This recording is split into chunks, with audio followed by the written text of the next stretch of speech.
முதல் 60% வரை ஆடி தள்ளுபடியுடன் super Saravana stores, Chennai, Madurai, Kovai. ஆச்சி மசாலா எந்த சமையலும் ருசி தேடும் ரகசியம் ₹20.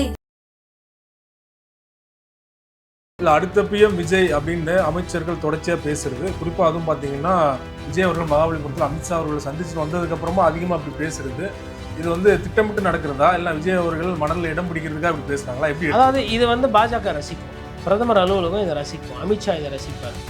சரி பரவாயில்ல, அவன் கூட இருந்து கொச்சல் கொடுக்குறாங்க அப்படின்னு. ஆனால் நல்லா தெரியும், தேர்தல் நேரத்தில் திருப்பி ராகுல் காந்தின்னு வரும். இது ராகுல் காந்திக்கு ஒரு பின்னடைவு தானே இது, இந்த மாதிரி பேசுவோம். ஒருத்தர் பிரதமர் ஆகணும்னா ஃபஸ்ட்டு அந்த பிரதமர் வேட்பாளருக்கு விசுவாசமாக இருக்கணும். விசுவாசத்துக்கும் அஜித் படம் விசுவாசம் அப்படின்னு நீங்கள் எடுத்துக்காதீங்க. விசுவாசத்துக்கும் விஜய் சாருக்கும் சம்மந்தமே கிடையாது. ஒரு கிராட்டிடியூடுன்றது அவருக்கு சுத்தமாக கிடையாது. பொலிட்டிக்கல்லையும் கிடையாது, சினிமாலையுமே கிடையாது. I am not seen our beloved chief minister யாரையுமே வந்து பெருசாக வந்து ஒரு நம்பிக்கையாக பேசிக்கிச்சு. எஃபிஷியன்சி இன் கவர்மெண்ட் அது பார்க்கும்போது DMK and ADMK are far better. இது இந்த 100 டேஸில் பார்க்கணும். ஏன்னா மின்சாரத்தில் நம்ம பார்த்தோம், டிமாண்ட் வந்து பயங்கரமாக ஷார்ட்டப் ஆகலை. பயங்கரமாக ஷார்ட்டப் ஆகாமல் அதே டிமாண்ட் இருக்கும்பொழுது இவங்களால் ரெகுலராக கொடுக்க வேண்டிய கரண்ட்டையே கொடுக்கல, கஷ்டப்படுறாங்க. ஆனால் அதுக்கு என்ன சொல்கிறாங்கன்னா சம்மந்தமே எல்லாம் விளக்கம் கொடுக்குறாங்க. சும்மா இருந்த தூய்மை பணியாளர்களுக்கு வேலையை வந்து நிரந்தரம் பண்ணி தரேன்னு சொல்லிட்டு பொய்யான ஒரு வாக்குறுதி கொடுத்துட்டு நிறைவேற்ற முடியாமல் திரு முடிக்கிறாங்க. அப்புறம் ஐயா மரிய வில்சன் சொல்கிறார், லஞ்சம் குத்தேன்.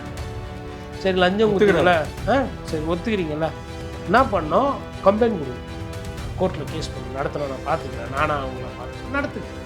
கோர்ட்டில் ஒரு சில கேள்வியெல்லாம் கேட்பாங்க, எதுக்கு நைனா காசு குத்த அப்படின்னு ஜட்ஜி கேட்பார். எதுக்கு குத்திங்க, என்ன அதில் வயலேஷன் கேட்பார். அந்த வயலேஷன்லேருந்து ஆரம்பித்தா உங்களெல்லாம் இந்த ஸ்கூலு காலேஜெல்லாம் நடத்த விட்டு கொள்ளடிக்க விட்றாங்கல்ல மக்களை, அதனால் வர வம்பு.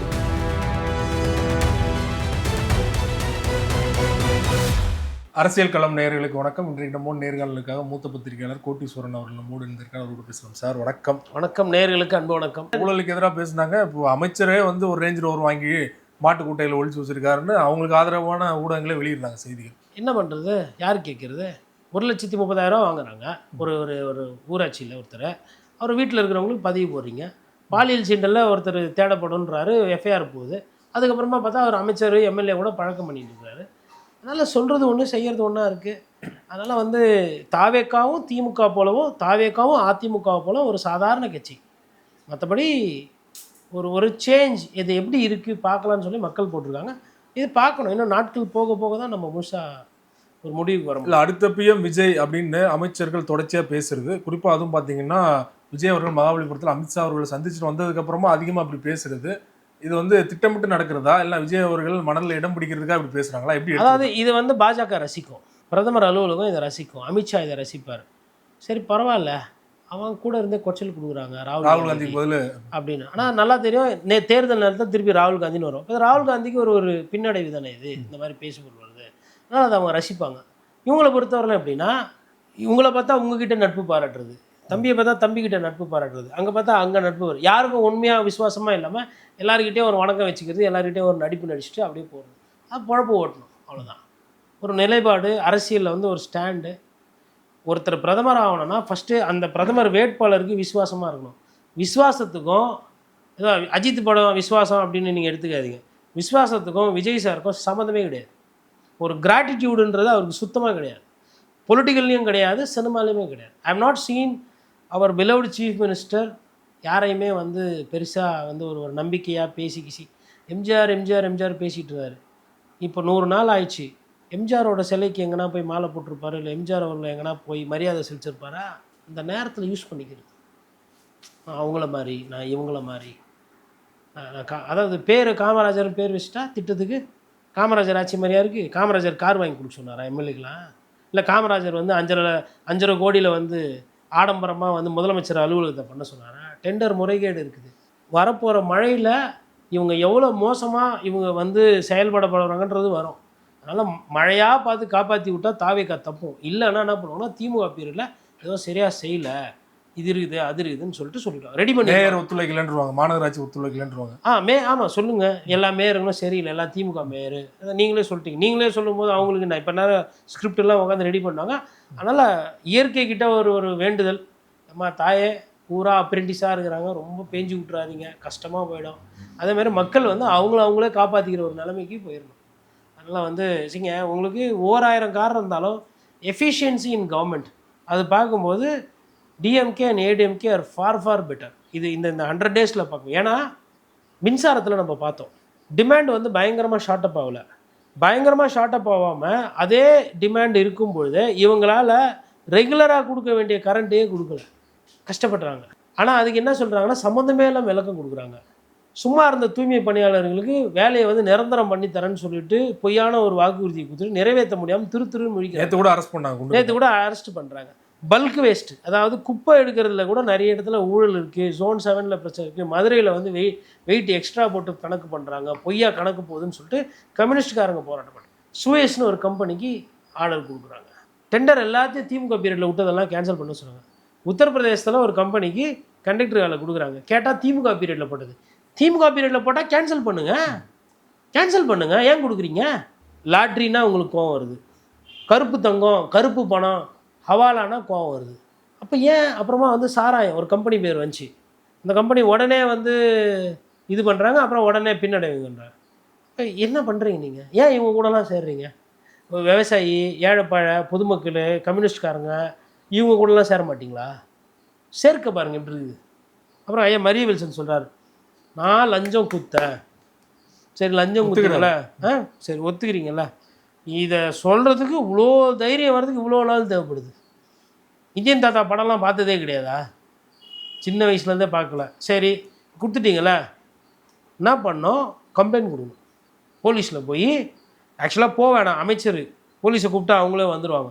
அண்ணா நகர் டிசிக்கு ஃபோன் பண்ணி, இன்ஸ்பெக்டர்லாம் கொஞ்சம் டிசிக்கு ஃபோன் பண்ணி, ஐபிஎஸ் அதிகாரி இந்த மாதிரி அண்ணா நகரில் இந்த வருஷம் கம்ப்ளைண்ட் கொடுத்தா பண்ணுங்கள், கோர்ட்டில் கேஸ் பண்ணணும், நடத்தணும், நான் பார்த்துக்கிறேன், அவங்கள பார்த்துக்கிறேன், நடத்துங்க. கோர்ட்டில் ஒரு சில கேள்வியெல்லாம் கேட்பாங்க. எதுக்கு நைனா காசு குத்த அப்படின்னு ஜட்ஜி கேட்பார். எதுக்கு குத்திங்க, என்ன அதில் வயலேஷன் கேட்பார். அந்த வயலேஷன்லேருந்து ஆரம்பித்தா உங்களெல்லாம் இந்த ஸ்கூலு காலேஜெலாம் நடத்த விட்டு கொள்ளடிக்க விட்றாங்கல்ல மக்களை, அதனால் வர வம்பு. திமுகவுக்கு தேவை பணம், எந்த பணம் வேணுன்றதுல ரொம்ப தெளிவாக இருக்கணும். ஊராமுட்டு காசு மக்கள் பணத்துக்கு எப்பயுமே அலையக்கூடாது, மொத்தமாக வரட்டும். என்னோட பார்வையில் எல்லாம் ஒன்று. இதில் வந்து இந்த புனிதத்தன்மைலாம் வந்து நீங்கள் வந்து கூட சேர்ந்து நல்லா பயணம் பண்ணிவிட்டு டிஎம்கே காசு கொடுத்துட்டு அதுக்கப்புறமா ஃபீஸை எக்ஸ்ட்ரா வாங்குறது, ஏடிஎம்கே ஆட்சியில் இருந்தால் ஏடிஎம்கே காசு கொடுத்துட்டு அப்புறம் ஃபீஸை கேபிடேஷன் ஃபீ அதிகமாக வாங்குறது. நீங்களாம் யாருன்னு நீங்கள் ஏதோ அப்படியே பயங்கரமாக கல்வியாளர்னு சொல்லிட்டு இது பண்ணிகிட்டு இருக்கிறீங்க. ஏன்னா எல்லாம் என்ன சின்ன பசங்களா இல்லை தாவேக்கா ஃபாலோவர்ஸ் அப்படியே நம்புறதுக்கு? எதுக்கு காலேஜ் நடத்துறீங்க? சேவை செய்கிறதுக்கா? ஏதோ 1 2 இதில் ஊழல் நடக்கலைன்னா ஃபீஸ்லாம் கம்மியாக இருக்கும். ஃபீஸ்லாம் கம்மியாகலை, அதே ஃபீஸ் தான் அப்படியே தான் வாங்கி. ஆமாம், இப்போ ஐயா ராஜ்மோகன் ஸ்கூலுங்களுக்குலாம் வந்து ஃபீஸ் எல்லாம் கம்மி, ஊழல்லாம் ஃபீஸ் கவனிக்கவே இல்லையா யாருமே? தனியார் எந்த தனியார் பள்ளி ஸ்கூலில் ஃபீஸ் கம்மி பண்ணாங்க? அப்போ கிமிக்ஸு. தனியார் பள்ளி கூட ஜாலியாக இருக்கட்டும், நீங்கள் ஆமாம் ஊழல் ஐயா ராஜ்மோகன் குறைச்சாரு, ஸ்கூல் ஃபீஸ் கம்மி பண்ணிக்கலாம்ல, பண்ணலையே. அதனால் பாராட்டி பேசுறது. ஸ்டார்டிங்கில் கூட பாருங்கள், விவசாயிகள் வந்து 8 அமைச்சர் கூப்பிட்டு பேசினாங்க, சந்தோஷமாக இருக்குது அப்படி சொல்லி அமுச்சு விட்டது. 1 மாதம் மேலே ஆகிப்போச்சு, இன்னும் வருது. மேட்டூர் எப்போ திறந்து விடுவீங்கன்னா விரைவில் நல்ல செய்தி வரும்ன்றார் அமைச்சர். தோசைக்காரன் சொல்கிறார். விரைவில் எப்போ அந்த விரைவில் வரும்? இவ்வளோ கன அடி வந்ததுன்னா இவ்வளோ அடி இருக்குது, இவ்வளோ அடி ஏறோன்னு இன்ஜினியர்கிட்ட கேட்டால் சொல்லிட்டு போகிறாரு.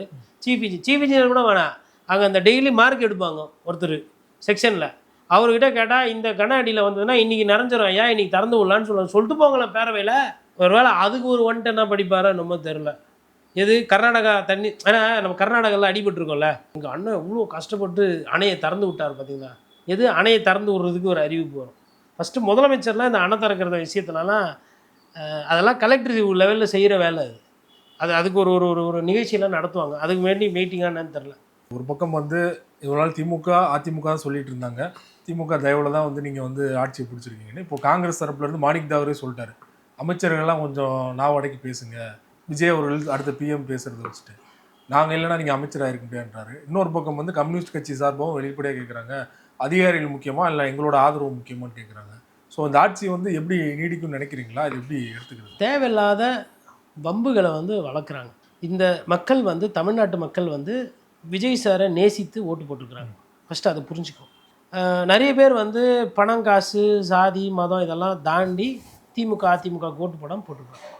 நிறைய பேர்னால் உடனே இவங்க கொடுக்குற மாதிரி பில்டப் மாதிரி எல்லா மக்களும் இல்லை, 35% மக்கள். அவங்க பெரும்பான்மையினர். அரசியல் சாசனம் பெரும்பான்மையினர் யாரை தேர்ந்தெடுக்கிறாங்களோ அவங்கக்கிட்ட ஆட்சியை கொடுக்க சொல்லுது. ஆட்சி வந்துச்சு. இந்த அல்ப அரசியல்லாம் பண்ணாமல் இந்த திமுக அது பண்ணிச்சு, அதிமுக இதை பண்ணிச்சு, இவர் சரியில்லை, அவர் சரியில்லைன்னு இதெல்லாம் நிறுத்திக்கிட்டு ஓட்டு போட்ட மக்களுக்கு தான் நன்றி சொல்லணும். ஓட்டு போட்ட மக்களுக்கு உண்டான அரசியல் பண்ணிட்டு போகணும். அதில் ஒரு சில குறைகள் வருது. அவங்க குறை சொல்கிறாங்கன்னா எதிர்கட்சியில் இருக்கவங்க குறை தான் சொல்லுவாங்க. அவங்க பாராட்டுறதுக்கு இல்லை. எதிர்கட்சியில் பாராட்டுறதுக்கு தான் உங்கள் கட்சியில் ஆள் வச்சுருக்கீங்களே, நீங்கள் உங்களை பாராட்டிக்கோங்க. அவங்கள வந்து அந்த மாதிரி பழைய விஷயங்களை சொல்லி பேசுறதுனால அவையினுடைய நேரம் வேஸ்ட் ஆகுது. சட்டமன்றத்தில் இது வெறும் சௌமியா அன்புமணி பேசுகிறாங்க. யாருக்காக பேசுகிறாங்க? சௌமியா அன்புமணிக்குன்னா வசதிக்கு பஞ்சமா? இல்லை அவங்கன்னா ஆட்டோவில் வராங்களா? இல்லை அவங்களுக்கு என்ன பிரச்சனை? அவங்க எதுக்கு விவசாயி பிரச்சனை பேசணும்? நெல் கூட ஒன்று கட்டுறதுக்கு வக்கீல்ல, நெல் அங்கங்கே காஞ்சி போகுது. அதுக்கு எதனா ஒரு பதில் பேசினீங்களா? பேசலை. ஏதேதோ சம்பந்தம் இல்லாமல் பேசுகிறேன். இது பாருங்களேன், இப்படி பேசியே எவ்வளோ விஷயத்தை அழகாக அதாவது அமுதன் கொலை வழக்கு மடைமாற்றி வச்சு, தனுஷ் கொலை வழக்கு மடைமாற்றிச்சு. சின்ன பசங்க எல்லாம் வாழ வேண்டிய பசங்க. சட்டம் ஒழுங்கு பிரச்சனை அவ்வளோ மோசமாக இருக்குது, மடமாற்றியாச்சு. அதுக்கப்புறம் மேகதாது பிரச்சனை மடமாற்றியாச்சு, தீர்மானம் அது இதுன்னு. கரண்ட்டு பிரச்சனை தீர்ப்பாது, கரண்ட்டு வேலை ஏற்றம் பார்த்தியாச்சு. ஆவின்னு சரியாக கிடையாது, பால் சரி கிடையாது. 1 லட்சம் கோடி வந்ததா பேசிக்கிட்டே இருக்கிறாங்க. எங்கேருந்து வந்தது என்ன ஏது தெரியல. ஒரு பத்திரிகையில் ஒரு செய்தி வருது, இது பின்னோக்கி போகுது. அதாவது ஒரு விஷயம், சந்திரபாபு நாயுடு அவர்களும் விஜய் சாரும் ஒன்று அரசியல் ரீதியாக அப்படின்னு சொன்னால் அவங்க வாயில் மண்ணு. சந்திரபாபு நாயுடுலாம் நீங்கள் வந்து as a chief minister counter பண்ணோன்னா இன்றைக்கி தேதியில் அதுக்கு தென்னிந்தியாவில் ஆள் கிடையாது. அதாவது டிஎம்கே வந்து சந்திரபாபு நாயுடு வந்து ஸ்டாலின் சாரை வச்சு ஒண்டி இன்வெஸ்ட்மெண்ட்ஸ் ஈர்க்கலை. தமிழ்நாடு ஆந்திராவை விட பெட்டர் ஸ்டேட்டுன்றதுனால தான் ஈர்க்க முடியுது. இங்கே இருக்கக்கூடிய ரிசோர்ஸு, இங்கே இருக்கக்கூடிய வளங்கள்னால தான். இப்போது அதெல்லாம் போகும்போது என்னென்னா சந்திரபாபு நாயுடு ஆட்டோமேட்டிக்காக ஒரு ஸ்டேஜ் மேலே போவார். இன்னொன்று பிஜேபியோட கூட்டணியில் இருக்கிறாங்க. First preference Gujarat. ஏன்னா மத்திய அரசோட ரெக்கமெண்டேஷன். அண்ணாமலை சொன்னாருங்களா, ஸ்டாப் திஸ் குஜராத் மாடல். நீங்கள் எல்லா நிறுவனத்தையும் குஜராத்துக்கு தான் ஃபஸ்ட்டு எடுத்துகிட்டு போகிறீங்க. அப்போ அது வந்து ஒரு டேக்ஸ் ஹெவன் மாதிரி எல்லாமே இலவசமாக கொடுத்து 5-3 அடுக்காக பண்ணி கொடுத்து குஜராத்தை டெவலப் பண்ணுறேன், அதை நிறுத்துங்கன்றார். அப்படி இருக்கும்பொழுது தமிழ்நாடு வந்து கண்டிப்பாக கீர்த்தனா போன்ற ஒரு அமைச்சர், முதலமைச்சர் விஜய் சார் இருக்கும்போது கண்டிப்பாக அது பின்னடைவில் தான் போகும். காக்கா பிரியாணி சாப்பிட்டா உன்னிகிருஷ்ணன் குரல் வராது. உங்களுக்கு அது புரியல. நீங்கள் வந்துட்டு இல்லை நாங்கள் அதை பண்ணுவோம் இதை பண்ணுவோம். நான் வேணால் 3 வருஷம் கழித்து பார்ப்போம் என்ன தான் இன்வெஸ்ட்மெண்ட் எவ்வளோ தான் வேலை எடுத்துகிட்டு வராங்கன்னு சொல்லிட்டு. அதனால் நிறைய விஷயங்களில் பின்னடை வரும். இன்னொன்று, இப்போ தூய்மை பணியாளர்லாம் வந்து சொன்னதை காப்பாற்றணும், சொன்னதை செய்யணும். சொன்னதை செய்கிறது கிடையாது. விவசாய கடன் முழுசாக ரத்து பண்ணுறேன்னு சொன்னீங்க, பாதியில் விட்டீங்க. சிலிண்டர் 6 நீங்கள் 3 பாதியில் விட்டுட்டீங்க. அப்புறம் வேறு சில அதெல்லாம் ஓகே. யாரோ ஒருத்தர் சொன்ன கூட விடுங்க. இதே முஸ்தபா பீஸ்ட் படம் ரிலீஸ் ஆனப்போ இஸ்லாமியர்களுக்கு எதிராக அந்த படம் இருக்குது, இஸ்லாமிய விரோதி விஜய் அப்படின்னு சொல்லிட்டு அந்த படத்தை தடை பண்ணணும்னு இவரே போராட்டம் பண்ணார். இப்போது 3-4 வருஷம் கழிச்சு இந்த கட்சியோட எம்எல்ஏ ஆனவனே அப்படியே திமுக பக்கம் திருப்புறாரு. இவரே விஜய் முழுக்க விஜய் அவர்கள் வந்து நம்மளை பாராட்டணும். விஜய் அவர்களோட புஸ்தகத்தில் நம்ம போயிடணும். ஏன்னா என்ன பிரச்சனைனா, இந்த 108ல் நிறைய பேர் புதுசு, அவங்க அமைச்சர் ஆகிட்டாங்களே, நம்ம ஆவலையே. ஏன்னா இவங்க அமைச்சர் ஆகிட்டாங்களே, நம்ம ஆவலையே. அதுக்கு என்ன பண்ணுறது, அந்த கட்சியினுடைய அமைப்பு அப்படி. நான் எப்படி பார்த்தா முஸ்தபாக்கு எல்லா தகுதியும் இருக்குது. மேபி அமைச்சர் ஆக்கி விட்டுருந்தா கூட இப்படி பேசியிருக்க மாட்டார். ஒரு அமைச்சர் இப்படி பேசினா அது நல்லா இருக்காது, இன்னும் கேவலமாக இருக்கும். எம்எல்ஏவே பேசக்கூடாது, யாருமே பேசக்கூடாது. வேறு யாருன்னா பேசினா என்ன பண்ணுவாங்க தெரியுமா? எஃப்ஐஆர் போடுவாங்க. இதுக்கெல்லாம் என்ன முகாந்திரம் இருக்குது, எப்படி போய் பேசுனீங்கன்னு சொல்லிட்டு. உரிமை குழு முன்னாடி போய் நிறுத்தினாங்கன்னா என்ன பண்ணுவார் இவர்? யார் சொன்னாங்க சொல்லணும்ல. அதை மைக் ஆஃப் பண்ணுறாருல்ல பேரவைத் தலைவர் எல்லாருக்கும், அவர் மைக் ஆஃப் பண்ண வேண்டியதானே. எடப்பாடி பழனிசாமி மைக்குன்னு கத்துறாப்பெல்லாம் மைக்கே கொடுக்க மாட்டேன். ஏன்னா மைக்கு கொடுத்தா குதிரை பேரச்சல் பற்றி பேசுகிறாரு. சட்டம் இது கோர்ட்டில் கேஸ் இருக்குது. ஏன் கோர்ட்டில் மற்றதெல்லாம் கேஸ் இருக்கிறதெல்லாம் யாரும் பேசுறது கிடையாதா? சரி, கோர்ட்டில் கேஸ் இருக்குது, பேசிட்டாங்க, என்ன ஆகிட போகுது கோர்ட்டில்? இந்த கோர்ட்டில் கேஸ் இருக்குது நான் நிறைய வாட்டி கேட்டு புளிச்சு போயிட்டேன். அதிமுக பீரியடில் அவங்களத பற்றி எதனா கேட்டால் கோர்ட்டில் கேஸு. என்னன்னா ஏமாத்துறது. திமுக ஆட்சி காலத்தில் எதனா திமுக அமைச்சர்கள் நெருக்கடியாக இருந்தால் எதனா கேள்வி வேணால் கோர்ட்டில் கேஸ் இருக்குது. அதை குறித்து இப்போது யோசிப்பேன். இப்போ அதே தான் தாவேக்கா, கோர்ட்டில் கேஸ் இருக்குது. ஏன் கோர்ட்டில் கேஸ் ஆச்சு கேட்குறாருல்ல அவர். எப்படி கீழே ராஜினாமா பண்ணிவிட்டு மேலே போய் ஐடி கார்டு கொடுத்தீங்க, என்ன நடக்குது இது சொல்லிட்டு ஒரு வார்த்தை கேட்டோம்னா உங்கள் கட்சியில் தூக்க முடியாது பச்சையா கேட்குறாப்புல. உங்கள் கட்சி நான் காசு கொடுத்து வாங்க முடியாத கட்சியா அப்படின்றாரு. மை வாங்கினாலும் கேட்குறாரு அவரு. அப்போ என்ன அர்த்தம்? நாண்டுக்கிட்டு சாவலாம். அப்போ எல்லாரையும் காசு கொடுத்து தான் தூக்கிட்டு போயிருக்கிறீங்கன்னு குற்றச்சாட்டு வைக்கிறாரு. ஃபர்ஸ்ட் ஆஃப் ஆல் இந்த குற்றச்சாட்டு வந்தது தப்பு. இந்த குற்றச்சாட்டு வந்த அளவில் தான் அவ்வளோ ஒரு மலிவான ஒரு மோசமான அரசியல் தான் நீங்கள் பண்ணுறீங்க. என்ன விதத்தில் நீங்கள் வந்து இந்த சட்டமன்றத்தில் பேசுகிறீங்க? அப்புறமா இன்னைக்கு வந்து இதே மாதிரி வேற ஒருத்தர் ஐயா நிர்மல்குமார் ஐயா ஆதவர்ஜினாலாம் காலையில் வரும்போதே சாமி முன்னாடி நின்று சாமி சாமி சாமி பாயிண்ட்டுலாம் பேசக்கூடாது, இன்றைக்கி எப்படியாச்சும் வந்து நல்லா ஒரு வில்லங்கமாக ஏழ்ரை பண்ணுற மாதிரி ஒரு வாய்ப்பு வாங்கி கொடு இப்படி வேண்டிக்கிட்டு வருவாங்க பொழுது. என்னைக்கு ஒன்று ஒரு புள்ளி விவரம், ஒரு தரவு, ஒரு விஷயம், இல்லை ஒரு சிறப்பு தீர்மானத்தில் அருமையான ஒரு பேச்சு அம்மையார் பாலபாரதி வந்து பேசியிருப்பாங்க. அப்போது எதிர்க்கட்சி நிலையா என்னன்னு தெரியல, சட்டமன்றத்தில் ஆடு மாடு கொடுத்த திட்டத்தை பாராட்டி ஒரு சில பதிவு பண்ணியிருப்பாங்க. அந்த அங்கே பேசினது இல்லாமல் வெளியில் வரும்போது டிகேஎம் சின்னையா வந்து அமைச்சர் வராரு, பார்த்துட்டு இவங்க சீனியரில் ஒரு அமைச்சர் வரும்போது இந்த பில்டப்லாம் இருக்கும்ல, இவங்கள பார்த்துட்டு இவங்க சிரிக்கிறாங்க. அவர் அமைச்சர் நின்று வணக்கம் வச்சுட்டு அமைச்சர் பேச்சு நல்லா இருந்தது சொல்லிவிட்டு எங்கள் ஊரில் ஒரு சில பேருக்குலாம் அந்த ஆடு மாடுலாம் கொடுத்துருக்கீங்க, பண்ணையார் மாதிரி போகிறாங்க அந்த ஆடை பிடிச்சிக்கிட்டு இப்படி அதெல்லாம் பார்த்துருக்குறேங்க நான்.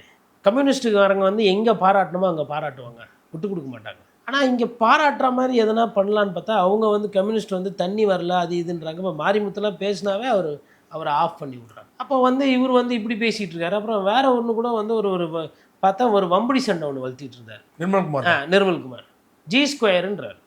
சரிங்களா? சரி, போன ஆட்சி காலத்தில் நீங்கள் ஒரு கட்சியில் இருந்தீங்க, நீங்கள் அதிமுகவில் இருந்தீங்க, பிஜேபியில் இருந்தீங்க, அந்த நிறுவனத்தை எதிர்த்து நீங்கள் என்ன பிரச்சாரம் பண்ணி ஏதோ மாற்றம்னு எல்லாரும் ஏமாற்றினுக்கிறீங்க. எல்லாம் அதே தான், எல்லாரும் வந்து ஒரே குட்டையில் ஊர்ன மட்டைகள் தான். இவர் என்ன அப்படியே பேசிட்டார் அப்படின்னு நிர்மல்குமார் இந்த ரியல் எஸ்டேட் கம்பெனிலாம் பற்றி அப்படியே எக்ஸ்போஸ் பண்ணிட்டார். என்ன பண்ணியிருக்கிறாரு? இப்போ இன்னைக்கு அதை பற்றி பேசினார்ல, திருப்பி தங்கத்தனரசு வெயிட்டாக ஒன்று வச்சாரா திருப்பி எந்த லாட்ரி மருமகனுக்காக இப்போ நீங்கள் ஏர்போர்ட் பார்க்குறீங்க, நான் பேசவான்னு எதுக்கு இந்த பொழப்பு, எதுக்கு இது? பொதுக்கூட்டத்தில் பேச வேண்டியதை பொதுக்கூட்டத்தில் பேசுங்க ஐயா. சட்டமன்றத்தில் போயிட்டு கொழாடி சண்டை மாதிரி பண்ணிகிட்டு இருக்கிறீங்க ஒவ்வொரு நாளும். அங்கே வந்து அவங்கவுங்க தண்ணி இல்லைன்றாங்க, காவா தண்ணி கலந்து வருதுன்றாங்க, கரண்ட்டு பில்லு கூட வருதுன்றாங்க, வரி அதிகமாகுது, விவசாயிகளுக்கு பிரச்சனை இருக்குது, மக்களுக்கு எவ்வளோ பிரச்சனை இருக்குது, எவ்வளோ வாழ்வாதாரங்கள் இருக்குது. எண்ணூர் துறைமுகத்தில் மீன் செத்து நடக்குது, மீன் பிடிக்க முடியாமல் ஒரு 10 நாளாக கஷ்டப்பட்டுட்டு இருக்காங்க, தூய்மை பணியாளர் போராட்டம் பண்ணிகிட்டு இருக்காங்க. 6 நாள் ஆச்சு. அதாவது வேறு எதனா ஒன்று பேசி எதனா ஒன்று திசை திருப்பி அப்படியே டைம் ஆகினா டபாச்சு அன்றைக்கி முடிச்சிடணும் பேரவையாக. இப்போ எதிர்கட்சியும் எவ்வளோ நேரம் தான் அந்த அந்த அந்த உக்கரமாக இருப்பாங்க. அவங்க 2 மணி நேரம் 3 மணி நேரம் எல்லாம் சுகரு ஒரு லெவலுக்கு மேலே பிபி வேறு வந்துருக்கும், கண்ணெலாம் இருட்டாகும் மத்தியானம் மேலே, அப்படியே டயர்டாகி அப்படியே காலையில் அப்படியே பாவலா பண்ணி வார்த்தையில் எடாக்கூடமாக பேசி கீசி பாட்டு முடிஞ்சால் பாட்டில் கண்ட்ரோல் பண்ண முடியலன்னா அதுக்கப்புறம் வைப்பு பண்ணுற மாதிரி பஞ்சு டைலாகு, அதுலேயும் இல்லைனா அப்புறம் சிலாவலி சண்டையை வலிச்சுட்டு அதுக்கப்புறம் அதுக்கு ஓனுன்ற ரீல்ஸ் கண்டென்ட் அன்றைக்கி ரெடி பண்ணின்னு அப்புறமா வந்து இவங்கெல்லாம் டயர்டானா நிறைய பேர் வயசானவங்க ஏடிஎம்கே டிஎம்கே வயசு கம்மியான டீமு வெற்றின்னு தனக்குத்தானே பாராட்டி இது பண்ணிவிட்டு பேரவைத் தலைவர் வேறு இருக்கிறார் கூட சப்போர்ட் பண்ணுறதுக்கு, எல்லாத்தையும் அவங்களே பாராட்டி பண்ணிக்கிட்டு அதுக்கப்புறமா ஏப்போ ராமங்க எதிர்ப்போரே இல்லைன்ற மாதிரி மன்றம் இதற்கு அனுமதி தெரிவித்து எல்லா தீர்மானத்தையும் பேசிட்டு எல்லாத்தையும் விவாதத்தெல்லாம் முடிச்சுக்கிட்டு கடையை சேர்த்துட்டு போயிட வேண்டியது. இதில் பெருமை வேறு, டெய்லி வந்து போகிறாங்களாம், டெய்லி வந்து போய் இப்போ பின்ன ஆகிப்போச்சு. அப்புறம் அமைச்சர் கீர்த்தனா ஒன்று சொல்கிறாங்க, ஏதோ பத்திரிகையில் வந்து போடுறாங்க, அதெல்லாம் காசு கொடுத்தா போடுவாங்க பத்திரிகையில்.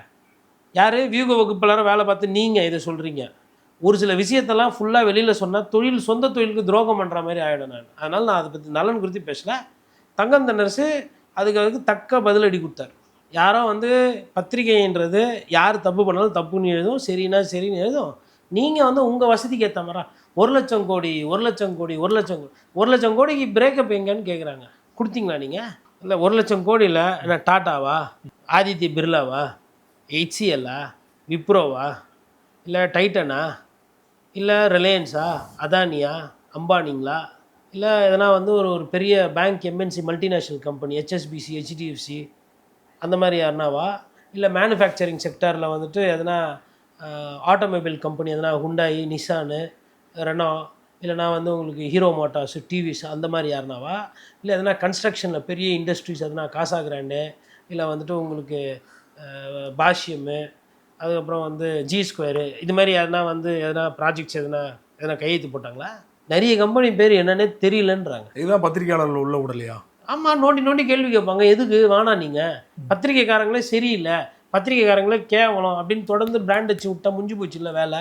எங்களுக்கு தேவை வைப்பு, எங்களுக்கு தேவை பேக்ரவுண்ட் மியூசிக், நாங்களே போட்டுக்கிறோம். ஒருத்தர் ஸ்க்ரீன் கேட்டார் பாருங்க, பெருசாக முதலமைச்சர் முகத்தை பார்க்க முடியல, பெருசாக ஸ்க்ரீன் போடணுமா? பெருசாக ஸ்க்ரீன் போட்டு என்ன பார்க்க போகிறீங்க? இப்படி உக்கான்னு இருக்க போகிறாரு. அது ஒரு ஸ்க்ரீன்ஷாட் எடுத்து வச்சு பண்ண மாதிரியே இருக்கும். ஆமாம், வீடியோ ப்ளே ஆகுதா இல்லையானே தெரியாது. அருமை சகோதரர் சாட்டை திருமுருகன் கேட்டாப்புல, ஏப்பா இப்படி போட்டுருவீங்க, அப்புறம் அவங்க போய் வம்படியாக சண்டை போடுவாங்கப்பா வீடியோகிராஃபர்கிட்ட. ஏன்னா எங்கள் அண்ணன் தோண்டி அப்படியே இருக்குது, எல்லாரும் தலையாட்டுறாங்க, பேசுகிறாங்க, கையாட்டுறாங்க, எங்கள் அண்ணன் தோண்டி இப்படியே இருக்குதுன்னு அவர் கேட்பாருன்னு அவர் பேசுகிறார். திமுக சதின்வீங்க. நாம் தமிழர் கட்சிக்கும் திமுக என்ன அப்படியே தொப்புள் உறவா? எதுக்கு நியாயத்தை யாராக இருந்தாலும் கேட்பாங்க. இவர் ஏதோ ஆரவாரமாக பேசுகிறாரு, ஏஞ்சி கிஞ்சி பேசுகிறாரு அப்படின்னா பரவாயில்ல. எனக்கு தெரிஞ்ச அவர் இது எல்லை மீறி போகுது. இது என்றைக்கோ ஒரு நாளைக்கு இது எங்கேயோ வெடிக்க போகுது. அவை வந்து மாண்பா நடக்கல, பேரில் தான் மாண்பு மிகுன்னு இருக்குது, மற்றபடி ரொம்ப மட்டமான பேச்சாக போகுது.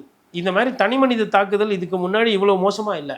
சம்டைம்ஸ் வந்து வாதம் பண்ண முடியல உங்களுக்கு வந்து இல்லைன்னா வந்து ஆபாசத்தை கையில் எடுப்பான்னு ஒரு சொல்லுவாங்க. அந்த மாதிரி நிறைய பேரோட அவங்க பேச்சு வந்து ஆபாசமாக அருவருப்பாக போகுது. பாருங்கள், தாவேக்காவோட எதிர்நிலை என்பது வேறு. பரந்தூர் விமான நிலையம் நேற்று ரத்து பண்ணாங்க. நம்மளே பாராட்டி பேசணும்னு நினச்சா கூட அதை உழுது கிடையாது. 2-3 விவாதம், அதாவது எப்படின்னா எல்லாமே சூப்பர் சொல்லணும். நான் ஒரு இடத்துல சொல்லும்போது கூட சொன்னேன், அன்னபூர்ணி திட்டத்தை வந்து அன்னபூர்ணின்னா என்னென்னா அன்னத்தை அளவில்லாமல் கொடுக்குற ஒரு தாய் மாதிரி. அன்னபூர்ணினா எல்லாருக்கும் வந்து சாப்பாடு கொடுத்துட்டு ஒரு சந்தோஷமாக பார்த்துக்கக்கூடிய ஒரு பொருள், ஒரு நபர் அப்படின்ற மாதிரி தான் ஒரு பொருள் போகுது. அப்போது அன்னபூரணி சூப்பர் 6 6 சிலிண்டர் பேர் வச்சுட்டு நீங்கள் 3 சிலிண்டர்ஸ் இருந்தால் பாதிப்பூரணி 3 சிலிண்டர்னு கூட பேர் மாற்ற வைக்கலான்ற மாதிரி கூட நம்ம ஒரு நெறியாளர்கிட்ட யாருக்கிட்டனா பேசினா அதுக்கு கூட டென்ஷன் ஆகும். சமகால அரசியல் சூழல் தொடர்பாக பல்வேறு சிங்களோட பார்த்து மிக்க நன்றி சார். நன்றி.